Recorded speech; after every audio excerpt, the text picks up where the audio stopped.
What's up sa inyo mga chong? Andito na naman tayo muli nagbabalik sa soon to be mini arboretum. For today's video, ang mission natin ay tusukan ng malunggay at linyahan ng ating sangkalupaan. Dapat mabilis ang kilos at walang papatay-patay. At ayan na nga ang walang yan, nagtusok na ng malunggay, 5 metro ang pagitan para masukat natin gaano kahaba. Confirm, sabi ni ate na nagtitinda sa baba, mahaba nga. Sinabayan ko na rin ng paglinya, ikaw kaya mag-akit panaog dito kundi sumakit tuhod mo.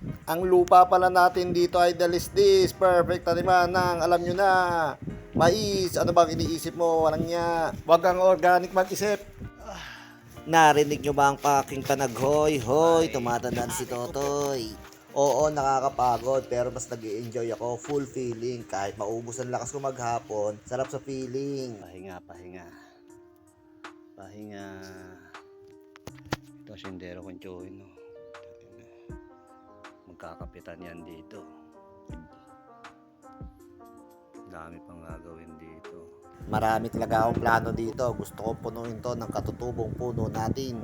So ayan, habang sinusukat ko, nilalinyahan ko na rin talaga kasi nabubulol na ako. Pabio-bio pa kasi. Maliit lang naman tong utang, gas bulol na naman. Maganda sana yung mga sasabihin ko kaso nag-uunang yung dila at utak ko. Ayaw magbigay, may sariling isip, mga walang yayaw ko na. Babayu, salamat!